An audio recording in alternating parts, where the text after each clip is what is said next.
Hello students, welcome to you in Prince Education Hub Seeker. This is your science period. Today we have start new chapter number 17. तो आज एक बेटा हम नया chapter start कर रहे हैं। बहुत ही प्यारा सा चैप्टर है, बहुत ही क्यूट सा चैप्टर है, ठीक है, जो कि सभी को अच्छा लगता है। उस चैप्टर का नाम क्या है बेटा? The stars and the solar system, ठीक है। हम इसके अंदर स्टार के बारे में जानेंगे, सोलर सिस्टम के बारे में जानेंगे। तो सभी जो स्टूडेंट है इस चैप्टर को बहुत ही इंटरेस्ट लेके पढ़ते हैं, क्योंकि ये चैप्टर है ही ऐसा, क्योंकि इस चैप्टर के अंदर हम स्टार के बारे में, प्लैनेट्स के बारे में या अदर थिंग्स जो भी हमारे इस स्पेस के अंदर प्रेजेंट हैं, इस यूनिवर्स के अंदर प्रेजेंट हैं, उनके बारे में जानेंगे। तो ये बहुत ही इंटरेस्टिंग चैप्टर है बेटा, इसको ध्यान से आपने सुनना है, ठीक है। तो वन बाय वन मैं इस चैप्टर के अंदर सभी जितने भी टॉपिक्स हैं बहुत ही इंटरेस्टिंग से, बहुत ही प्यारे से मैनर से मैं आपको करवाऊंगा, ओके। तो सबसे पहले बात करते हैं बेटा इंट्रोडक्शन की। तो इंट्रोडक्शन में सबसे पहले क्या आता है, अगर मैं आपको कहूँ बेटा कि नाइट के टाइम, चाहे आप सिटी में हो चाहे आप विलेज के अंदर हो, तो नाइट के टाइम अपनी जो रूफ होती है, छत होती है, जब आप उसके ऊपर जाके बैठते हो नाइट के टाइम, जब आप ऊपर जाके सोते हो, तो उस टाइम आपको नाइट के अंदर बहुत सारे स्टार दिखाई देते हैं, ठीक है। तो उसके अंदर जो स्टार होते हैं अगर आप उनको गिनना चाहो तो आप गिन नहीं सकते, क्योंकि वो जो स्टार हैं वो काउंटलेस होते हैं, और ये जो स्टार होते हैं वो ट्विंकल करते रहते हैं, ठीक है। तो आप क्या कहते हो कि ट्विंकल ट्विंकल लिटिल स्टार, ऐसी कुछ पोइमें भी बनी हुई हैं या नहीं बनी हुई है ना। तो हमारे पास क्या होता है, नाइट के अंदर अगर देखा जाए तो बहुत सारे ऐसे स्टार हमें ट्विंकल करते हुए दिखाई देते हैं। कुछ ऐसी चीजें भी होती हैं जो उनके अंदर ट्विंकल नहीं करती, लेकिन फिर भी हमें नाइट के टाइम वो चीज दिखाई देती है, और वो चीज हमारे पास क्या होती है बेटा? प्लेनेट होते हैं, ठीक है। याद रख लेना, जो चीज हमें ट्विंकल करती हुई दिखाई देती है वो तो हमारे पास क्या होते हैं बेटा? स्टार होते हैं। और जो चीज हमें ट्विंकल करती हुई दिखाई नहीं देती वो चीजें हमारे पास क्या होती है? प्लेनेट होते हैं, ओके। उसके बाद बात करें तो हमें स्टार के अलावा एक और चीज हमें दिखाई देती है नाइट के अंदर। वो चीज क्या है? वो स्पेशली चीज क्या है हमारे? वो हमारी अर्थ का नेचुरल सैटेलाइट भी है। तो उसका नाम क्या है बेटा? मून, ठीक है। सभी जानते हैं मून के बारे में। तो मून जो है हमारे पास एक नेचुरल सैटेलाइट है हमारे अर्थ का, वो हमारे पास सबसे ब्राइटेस्ट है, ठीक है। अगर देखा जाए एज कम्पेयर टू देखा जाए अदर स्टार से, तो वो ज़्यादा हमें ब्राइट दिखता है, ठीक है। हम ये भी जानते हैं कि जो मून होता है वो खुद की लाइट नहीं होती, वो किसकी लाइट से चमकता है बेटा? सन की लाइट से रिफ्लेक्ट करता है, क्योंकि सन की लाइट उसके ऊपर फॉल डाउन होती है, जिसकी वजह से हमें मून ऐसा लगता है कि जैसे उसकी खुद की लाइट हो, लेकिन मून की खुद की लाइट नहीं होती, ओके। उसके बाद हम डिस्कस करते हैं कि आप नाइट के अंदर देखो तो आपको मून दिखाई देता है, प्लैनेट्स दिखाई देते हैं, स्टार दिखाई देते हैं, और काफ़ी सारी ऐसी आपको चीज़ें दिखाई देती हैं जो कि हमारे स्पेस के अंदर होती हैं। जैसे आपको टूटता हुआ तारा दिखाई देता है। हम पुराने टाइम में कहते थे कि ये तारा टूट गया, तो वो तारा नहीं होता था, वो क्या होते थे बेटा? मेटेरॉइड्स होते थे, ठीक है। वो क्या होते थे बेटा? Meteoroids, okay. तो आपको रात को मेटेरॉइड्स भी देखते हैं आप, ठीक है।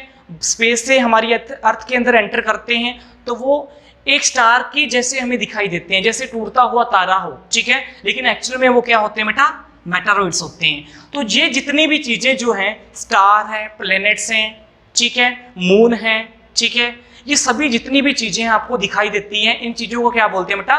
सेलेस्टियल ऑब्जेक्ट बोलते हैं। तो ध्यान दे देना, ये सभी चीजें हमारे पास क्या है बेटा? सेलेस्टियल ऑब्जेक्ट हैं। जितनी भी चीजें हमें दिखाई देती हैं, चाहे मेटेरॉइड्स हो, चाहे मून हो, प्लेनेट हो, स्टार हो, ये सभी चीजों को हम क्या बोलते हैं? यूनिवर्स के अंदर जो इंक्लूड है, ये सभी चीजें क्या हैं? सेलेस्टियल ऑब्जेक्ट हैं, ओके। अब इसके अंदर जो नेक्स्ट हमारा फर्स्ट टॉपिक है वो बहुत ही प्यारा सा टॉपिक है, जिसका नाम क्या है बेटा? मून। तो मून के बारे में हम एक्चुअल में सही मायने में जानेंगे कि मून क्या है, मून के अंदर जो फेजेस होते हैं वो क्या होते हैं, ओके।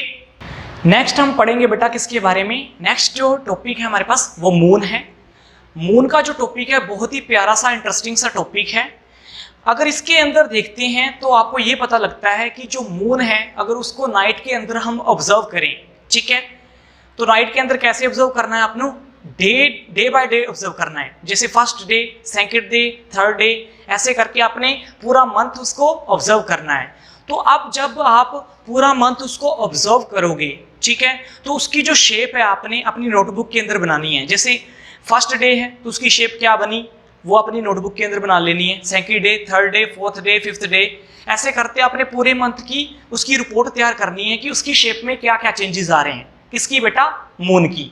तो आपको ये ऑब्जर्व होगा जिस दिन आपको बेटा हमारे पास पूरा का पूरा ऐसे हमारे पास पूरा का पूरा मून दिखाई देगा, वो हमारे पास कौन सा डे होता है बेटा? फुल मून डे होता है। याद रख लेना, हमारे पास फुल मून डे कब होगा?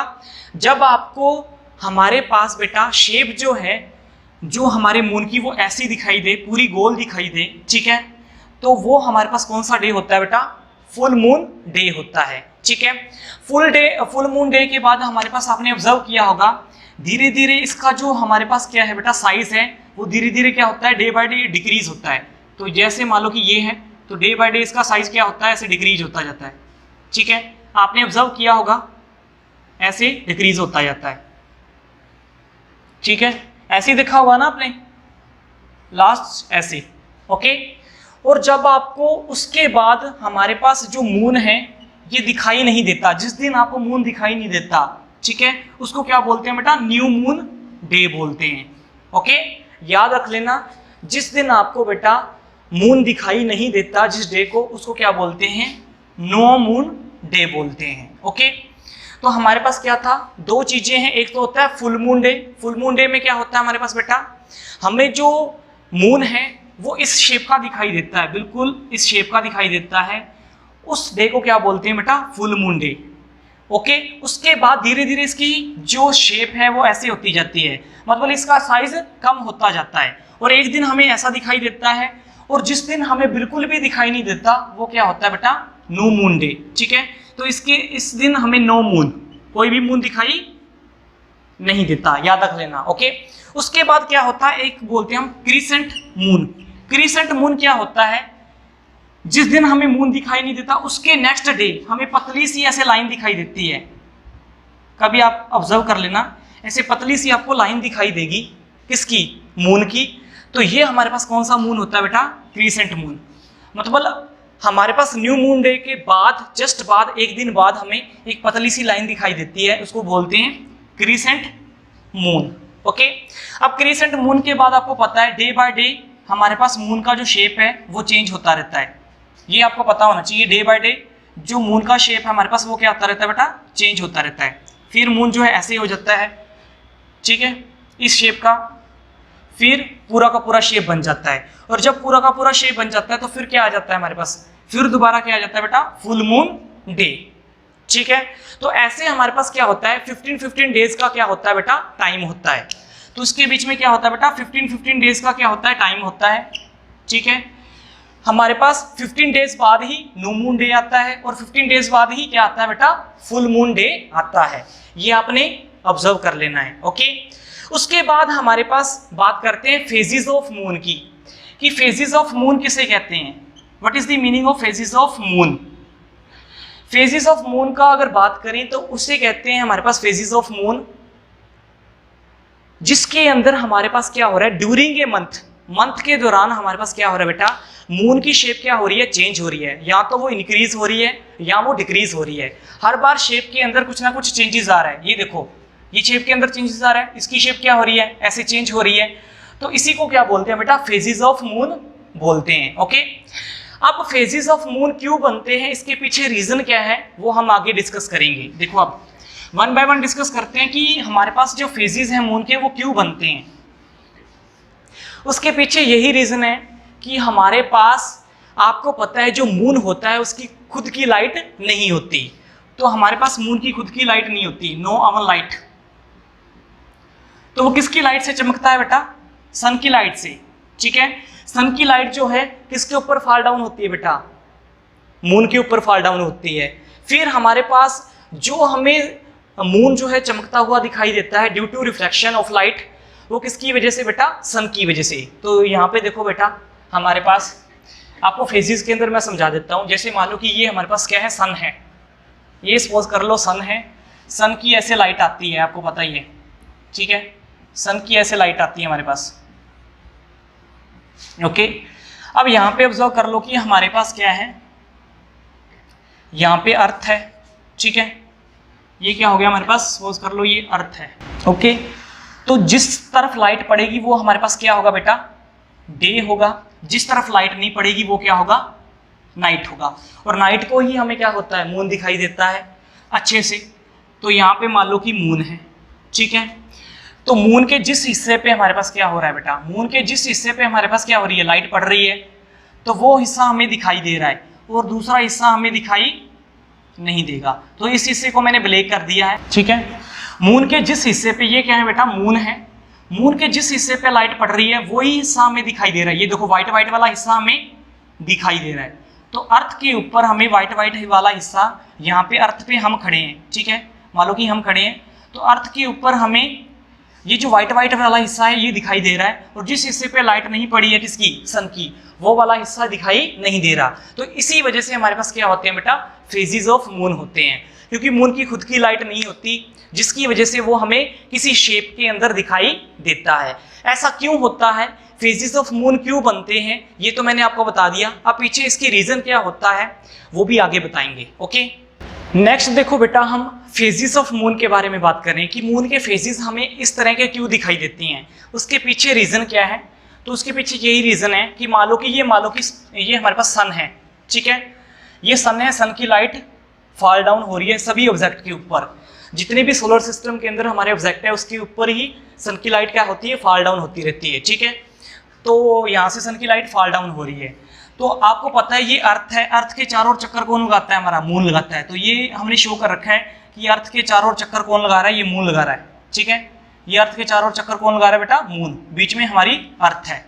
ओके, अब आपको पता है हमारे पास यहाँ पे मैंने क्या कर रखा है, एक साइड ब्लैक कलर रखी है, एक व्हाइट, एक ब्लैक, एक व्हाइट। ऐसा क्यों कर रखा है, एक साइड ब्लैक है और एक व्हाइट है। ब्लैक का मतलब क्या है, जो हिस्सा हमें दिखाई नहीं देता, ठीक है, मून का जो हिस्सा हमें क्या होता है बेटा, दिखाई नहीं देता, वो क्या है हमारे पास ब्लैक कलर से है, जो हिस्सा हमें दिखाई देता है वो व्हाइट कलर से है। तो देखो यहाँ पे क्या हो रहा है बेटा, ये देखो सन की लाइट डायरेक्टली किसके ऊपर पड़ रही है, इस हिस्से के ऊपर पड़ रही है, इसके ऊपर नहीं पड़ रही, इस हिस्से के ऊपर पड़ रही है, इस हिस्से के ऊपर नहीं पड़ रही। देखो यहाँ पे भी वही हो रहा है, इस हिस्से के ऊपर डायरेक्ट लाइट पड़ रही है सन की, इसके ऊपर नहीं फॉल डाउन हो रही, इसके ऊपर फॉल डाउन हो रही है डायरेक्टली, ठीक है, इसके ऊपर फॉल डाउन नहीं हो रही, फिर इसके ऊपर फॉल डाउन हो रही है, इसके ऊपर नहीं हो रही, इसके ऊपर फॉल डाउन हो रही है, इसके ऊपर नहीं हो रही, इसके ऊपर फॉल डाउन हो रही है, इसके ऊपर नहीं हो रही, इसके ऊपर फॉल डाउन हो रही है, इसके ऊपर नहीं हो रही। तो यहाँ पे क्या है बेटा, मैंने आपको क्या बता दिया यहाँ पे कि हमारे पास जिस हिस्से के ऊपर हमारे पास क्या होता है, सन की लाइट क्या हो रही है बेटा, फॉल डाउन हो रही है, वही हिस्सा हमें अच्छे से दिखाई दे रहा है, ठीक है। इसलिए हमारे पास हमें फेजेस दिखाई देते हैं अलग अलग जगह से। जैसे मान लो कि फर्स्ट डे है, मान लो कि फर्स्ट डे हमें पूरा दिखाई दे रहा है, दूसरे दिन हमें ये हाफ ऐसे कटा हुआ सा दिखाई देगा, मतलब ऐसे सा दिखाई देगा। क्यों? क्योंकि ये जो इतना हिस्सा है हमारे पास, इतना हिस्सा है, इसके ऊपर लाइट फॉल डाउन नहीं हुई है, इसके ऊपर लाइट सन की फॉल डाउन नहीं हुई है, और इसके ऊपर फॉल डाउन हुई है, इसलिए ये हिस्सा हमें क्या हो रहा है बेटा, शो हो रहा है।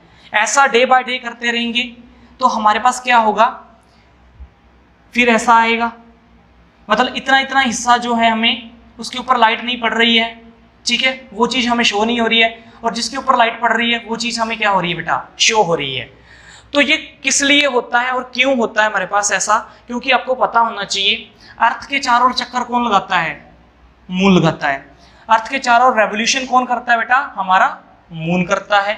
और आपको पता है अर्थ भी किसके चारों ओर रेवोल्यूशन करती है, सन के चारों ओर करती है। तो यहाँ पे इस फिगर के अंदर मैंने बता रखा है, सपोज कर लो ये सन है, ठीक है, ये हमारा सन है, सन के चारों ओर हमारे पास चक्कर कौन लगाती है, हमारी अर्थ लगाती है, ठीक है। सन के चारों ओर चक्कर कौन लगाती है बेटा, हमारी अर्थ ऐसे मूव करती रहती है, ओके। और आपको पता है अर्थ के चारों ओर चक्कर कौन लगा रहा है, हमारा मून लगा रहा है ऐसे। तो हमारे पास मून जब क्या करता है, ऐसे मूव करता रहता है, ठीक है, मून क्या करता है बेटा, ऐसे जब अर्थ के चारों ओर मूव करता है, तब हमारे पास क्या होता है बेटा, वो पोर्शन के ऊपर ही हमें सिर्फ क्या दिखाई देता है, मून दिखाई देता है जिस पोर्शन के ऊपर हमारे पास क्या हो रही है, सन की लाइट रिफ्लेक्ट हो रही है। तो मून के जिस पोर्शन के ऊपर सन की लाइट क्या होगी बेटा, फॉल डाउन होगी, वही हिस्सा हमें दिखाई देता है मून का, दूसरा हिस्सा हमें दिखाई नहीं देता। इसके पीछे रीजन मैंने आपको क्या बताया, एक तो रीजन है कि मून जो है अर्थ के चारों ओर चक्कर लगाता है, रेवोल्यूशन करता है, जिसकी वजह से, और दूसरा क्या होता है, मून ऐसे अपनी एक्सिस पे भी घूमता है, ठीक है, मतलब चक्कर तो लगा रहा है, साथ के साथ अपनी एक्सिस पे भी घूम रहा है। ये देखो, जैसे मैं मार्कर को घुमा रहा हूं, ये मार्कर है, ये मार्कर अपनी एक्सिस पे घूम रहा है और साथ के साथ इस मून, इस अर्थ के भी चक्कर लगा रहा है। ये देखो, ये साथ के साथ घूम रहा है और इस अर्थ के भी चक्कर लगा रहा है, ठीक है, जिसकी वजह से हमें क्या होता है बेटा, ये चीजें दिखाई देती हैं। मून का एक हिस्सा दिखाई देता है, एक हिस्सा हमें दिखाई नहीं देता, ठीक है। तो आपको पता लग गया होगा जो फेजेस होते हैं मून के, वो किस तरह होते हैं और किसके कारण होते हैं, वो रेवोल्यूशन, रोटेशन, ठीक है, और हमारे पास जिस जगह पे सन की लाइट फॉल डाउन होती है, मून के जिस सरफेस पे सन की लाइट फॉल डाउन होती है, वही सरफेस हमें दिखाई देता है। ओके, नेक्स्ट देखो बेटा, हमारे पास नेक्स्ट टॉपिक जो है वो है हमारे पास मून सरफेस। अब मून के सरफेस के बारे में जानेंगे कि मून का सरफेस कैसा है। मून का जो सरफेस है, साइंटिस्ट बताते हैं मून का सरफेस हमारे पास क्या है बेटा, डस्टी सा है, बैरन सा है, ठीक है, डस्टी और बैरन सा है इसका सरफेस, और इसके अंदर बड़े बड़े हाई माउंटेन्स हैं, ठीक है, मतलब हमारी अर्थ से भी ज्यादा बड़े इसके ऊपर हाई माउंटेन्स हो सकते हैं। ओके, तो यहाँ पे हमारे पास क्या हो सकता है बेटा, एक तो डस्टी इलाका है ये मून का सरफेस, एक बैरन है, बिल्कुल उजड़ा सा है, और साथ के साथ इसके ऊपर हाई माउंटेन्स हैं जो कि अर्थ के माउंटेन से भी बड़े हो सकते हैं। एक हमारे पास इसके ऊपर क्या है बेटा, मेन चीज है, इसके ऊपर कोई भी एटमॉस्फेयर नहीं है, इसके ऊपर एटमॉस्फेयर नहीं है, ठीक है। इसका मीनिंग वहां पे हमारे पास जो जीने लायक हमारे पास एक गैस होती है जिसका नाम क्या है, ऑक्सीजन, तो वहां पे क्या होगी बेटा, वो कम होगी, ठीक है। तो इसलिए हम कह सकते हैं कि वहां पे हमारे अकॉर्डिंग कंडीशन सही नहीं है, ठीक है, हम वहां पे हमारी जो लाइफ की पॉसिबिलिटी है वहां पे संभव अभी नहीं हो सकती, लेकिन आने वाले टाइम के अंदर साइंटिस्ट कहते हैं कि वहां पे पॉसिबिलिटी हो सकती है। जैसे आपको पता है हमारे पास, आप क्या जानते हो कि फर्स्ट टाइम मून के सरफेस के ऊपर वो ऐसा कौन सा पर्सन है जिसने लैंड किया था सबसे पहले फर्स्ट टाइम, तो उसका नाम क्या था बेटा, नील आर्मस्ट्रॉन्ग, ठीक है, एक अमेरिकन एस्ट्रोनॉट था, ठीक है। उसने 1969 के अंदर हमारे पास 21 जुलाई 1969 के अंदर हमारे पास फर्स्ट टाइम मून की लैंड के ऊपर फर्स्ट टाइम पैर रखने वाला जो पर्सन था वो क्या था बेटा, नील आर्मस्ट्रॉन्ग, ठीक है। तो फर्स्ट पर्सन जिसने मून के सरफेस के ऊपर लैंड किया वो कौन सा था बेटा, नील आर्मस्ट्रॉन्ग। ओके, अब देखो उसके बाद काफी सारे ऐसे मिशन हुए जिन्होंने किसके बारे में जाना, मून के सरफेस के बारे में जाना। आज हम बहुत ऐसी चीजें जानते हैं मून के बारे में जो पहले नहीं जानते थे। जैसे पहले ये नहीं जानते थे कि मून के सरफेस के ऊपर वाटर एग्जिस्ट है या नहीं है, ठीक है। पहले साइंटिस्ट कहते थे कि मून के सरफेस के ऊपर वाटर नहीं है, लेकिन हमारे पास जो हमारा चंद्रयान फर्स्ट था वो पता है आपको सक्सेसफुल था, उसने ही हमें बताया था कि मून के सरफेस के अंदर वाटर प्रेजेंट है, ठीक है। तो ऐसे हमारे पास काफी सारे ऐसे हमने मिशन किए जिसके थ्रू हमें जाना कि मून का सरफेस कैसा है। ओके, उसके बाद हम बात करते हैं बेटा स्टार के बारे में। तो नेक्स्ट टॉपिक है हमारे पास स्टार्स के बारे में। नेक्स्ट हमारे पास बेटा टॉपिक है दी स्टार्स, ठीक है। स्टार के बारे में आप सभी जानते हो, हम जब नाइट को अपनी छत से ऊपर देखते हैं तो हमें क्या दिखाई देता है बेटा, बहुत सारे स्टार दिखाई देते हैं, काउंटलेस स्टार दिखाई देते हैं, ठीक है, जिनकी हम गिनती नहीं कर सकते। अब ये बताओ मेरे पास, ये जो स्टार होते हैं ये हमें इतने छोटे छोटे क्यों दिखाई देते हैं, इसके पीछे रीजन क्या है? क्योंकि हमारी अर्थ से स्टार की दूरी बहुत ज़्यादा है, ठीक है, मतलब हमारी अर्थ और इन स्टार के बीच में डिस्टेंस क्या है, बहुत ज़्यादा है। ये हमारे से बेटा अरबों खरबों किलोमीटर दूर हैं, ठीक है, मतलब हमारे से मिलियन और बिलियन किलोमीटर हमारे से क्या है बेटा, ये दूर हैं, जिसकी वजह से हमारे पास ये हमें छोटे से दिखाई देते हैं। क्या आपको पता है सन हमारा क्या है, एक स्टार है, सन भी क्या है हमारा बेटा, एक स्टार है, लेकिन हमें वो बड़ा क्यों दिखाई देता है as compare to other star? इसके पीछे यही रीजन है क्योंकि सन की हमारे से डिस्टेंस क्या है बेटा, बिल्कुल कम है, जिसकी वजह से वो हमें बड़ा दिखाई देता है और अदर स्टार हमें बड़े दिखाई नहीं देते, ठीक है। उसके बाद हम बात करते हैं बेटा क्या स्टार की खुद की लाइट होती है? यस, खुद की लाइट होती है। सन की खुद की लाइट है तो स्टार की भी खुद की लाइट होगी। लेकिन हमें सन तो दिन में दिखाई दे देता है, लेकिन बाकी सभी स्टार हमें दिन में क्यों नहीं दिखाई देते? इसके पीछे रीजन क्या है? क्योंकि हमें पता है कि हमारे पास में कौन सा स्टार है? सन है, जो कि जिसकी लाइट क्या होती है? बहुत ज्यादा होती है बेटा। हमारे पास में जो बिल्कुल स्टार है वो क्या है? सन है, जिसकी लाइट बहुत ज्यादा है, जिसके कारण हमें डे टाइम के अंदर अदर स्टार दिखाई नहीं देते, लेकिन वो वहीं पे प्रेजेंट होते हैं। डे टाइम के अंदर सन की लाइट के कारण वो हमें दिखाई नहीं देते और नाइट के टाइम हमें दिखाई देते हैं। ओके, उसके बाद हम बात करते हैं बेटा कि हमारे पास जो पोजीशन है स्टार की, अगर स्टार की पोजीशन की बात करें कि हमारे पास जो स्टार है उनकी पोजीशन कैसे होगी। जैसे मान लो कि ये हमारे पास क्या है, सपोज कर लो ये हमारा अर्थ है, ठीक है, ओके, ये हमारा अर्थ है। आपको पता है हमारे पास क्या होता है, ये नॉर्थ पोल होता है, ये ठीक है, ये क्या होता है, साउथ पोल होता है, और इसको क्या बोलते हैं, इस बीच वाली लाइन को हम इक्वेटर बोलते हैं। ये आपने एसएसटी के अंदर डन कर रखा होगा। ओके, अब आपको पता है नाइट के टाइम अगर देखा जाए तो आपको जो पोजीशन है स्टार की वो कैसी दिखाई देती है। अगर फर्स्ट डे देखोगे, जैसे फर्स्ट नाइट देखोगे, तो आपको क्या दिखाई देगा, स्टार आपको दिखाई देगा एक जगह पे। जैसे मान लो कि आपको दिखाई देगा ईस्ट में, फिर नेक्स्ट टाइम आपको वेस्ट में दिखाई देगा, फिर ईस्ट में, फिर वेस्ट में, फिर ईस्ट में, फिर वेस्ट में, फिर ईस्ट में, वेस्ट में। तो आपको स्टार मूव करते हुए क्यों दिखाई देते हैं? इसके पीछे रीजन क्या है कि आपको जो स्टार है वो पहले तो बेटा क्या होता है, जैसे नाइट के टाइम आपको मॉर्निंग में दिखेगा, डे टाइम के अंदर देखोगे जैसे 4-5 बजे, तो वो आपको क्या दिखेगा, ईस्ट या वेस्ट में दिखेगा। तो सबसे पहले देखो यहाँ पे, अगर आपको मान लो कि पहले ईस्ट में दिखा तो बाद में वो क्या दिखेगा बेटा, वेस्ट में दिखेगा। ऐसा क्यों? क्या हमारे पास जो स्टार होते हैं क्या वो मूव करते हैं? बिल्कुल मूव नहीं करते। तो हमें स्टार मूव करते हुए दिखाई क्यों देते हैं ईस्ट से वेस्ट की ओर? इसके पीछे ये रीजन है हमारे पास बेटा, क्योंकि हमारी अर्थ क्या करती है, वेस्ट टू ईस्ट मूव करती है। हमारी अर्थ क्या करती है बेटा, वेस्ट टू ईस्ट मूव करती है। जब हमारी अर्थ वेस्ट टू ईस्ट मूव करती है तो हमें स्टार जो हैं वो ईस्ट टू वेस्ट मूव करते हुए दिखाई देते हैं, लेकिन वो एक्चुअल में हमारे पास मूव नहीं करते। जैसे हमारे पास सपोज कर लो, क्या हमारा सन मूव करता है? नहीं करता। लेकिन आप देखोगे सन डे टाइम के अंदर तो आपको ईस्ट के अंदर दिखाई देता है और शाम के टाइम आपको वेस्ट के अंदर दिखाई देता है। तो इसका मीनिंग सन क्या अर्थ के चारों ओर मूव कर रहा है? नहीं कर रहा। सन तो वहीं पे खड़ा है, अपनी पोजीशन पे खड़ा है, लेकिन अर्थ क्या कर रही है, सन के चारों ओर चक्कर लगा रही है। इसका मीनिंग अर्थ मूव कर रही है। वैसा ही हमारे पास यहाँ पे होता है, हमें जो बाकी स्टार है बेटा वो मूव करते हुए दिखाई देते हैं, लेकिन एक्चुअल में मूव नहीं करते। हमारी अर्थ क्या करती है, वेस्ट टू ईस्ट मूव करती है। ओके, एक ऐसा स्टार है बेटा, आपने कभी सुना है पोल स्टार के बारे में? तो पोल स्टार हमारे पास कहाँ पे होता है, यहाँ पे होता है। यहाँ पे क्या होता है, पोल स्टार। आपने एक ऐसे स्टार के बारे में सुना होगा जो आपको मूव करता हुआ दिखाई नहीं देता, मतलब वो एक फिक्स जगह पे दिखाई देता है, ठीक है। तो वो बाकी सभी स्टार तो मूव करते हुए दिखाई देते हैं, लेकिन वो फिक्स जगह पे मूव करता हुआ दिखाई क्यों नहीं देता? अर्थ तो मूव कर रही है, लेकिन वो मूव करता हुआ क्यों नहीं दिखाई देता बेटा? उसके पीछे क्या रीजन है?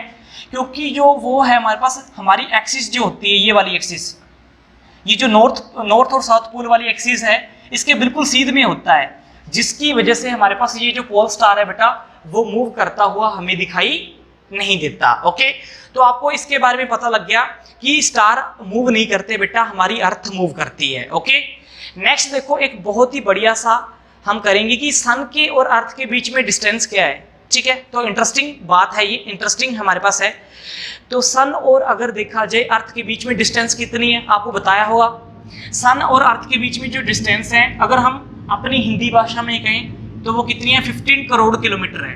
कितनी है बेटा, 15 करोड़ किलोमीटर। अगर हम इंग्लिश लैंग्वेज में कहें तो 150 मिलियन किलोमीटर है। ओके, कितनी है, 150 मिलियन किलोमीटर। ओके, और अगर हम दूसरी लैंग्वेज में कहें तो कितना है, 15 करोड़ किलोमीटर है हमारे से सन की डिस्टेंस।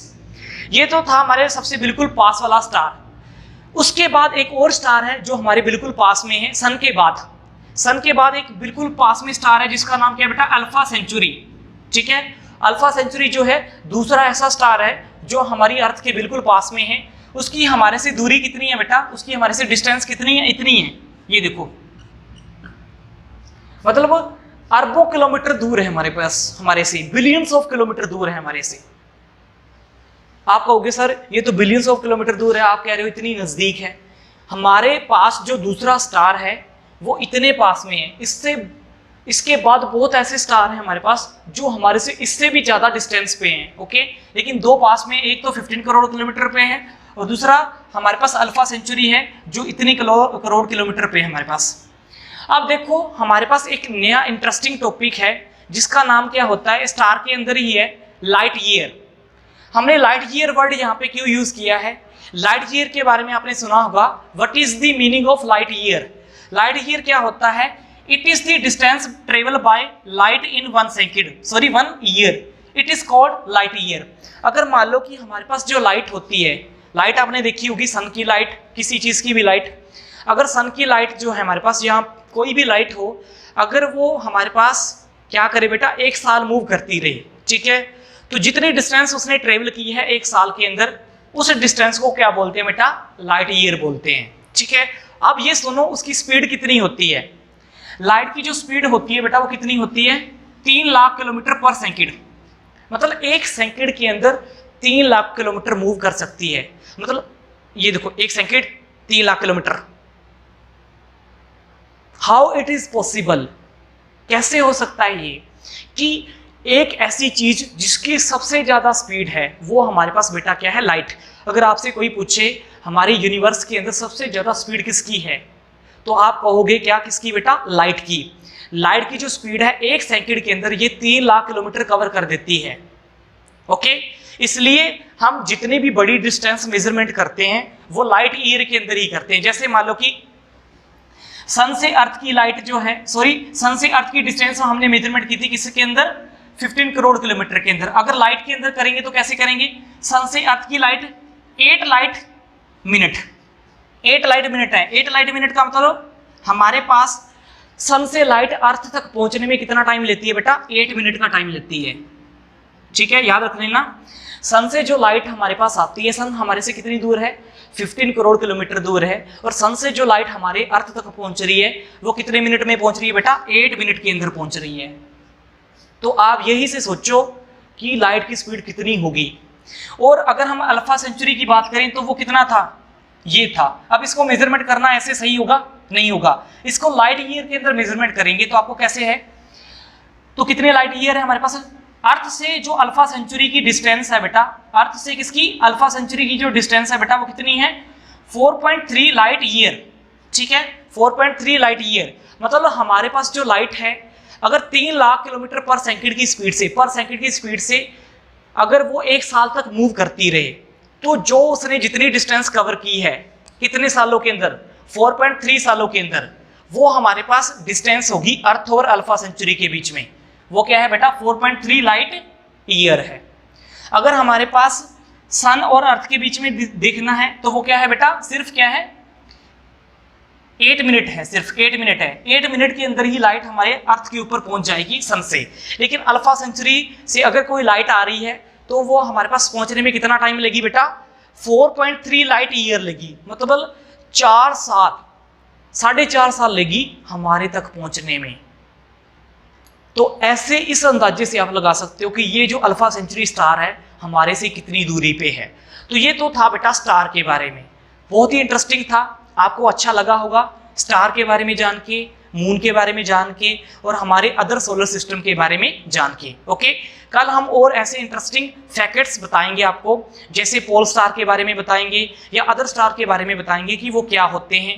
जैसे अदर प्लैनेट्स के बारे में भी कल मैं आपको डिस्कस करवाऊंगा कि जैसे मार्स क्या है, अर्थ क्या है, इनका हमारे से डिस्टेंस कितना है। ठीक है, तो ये सभी चीज़ों के बारे में हम 1 by 1 कल डिस्कस करेंगे। Thanks for watching this video.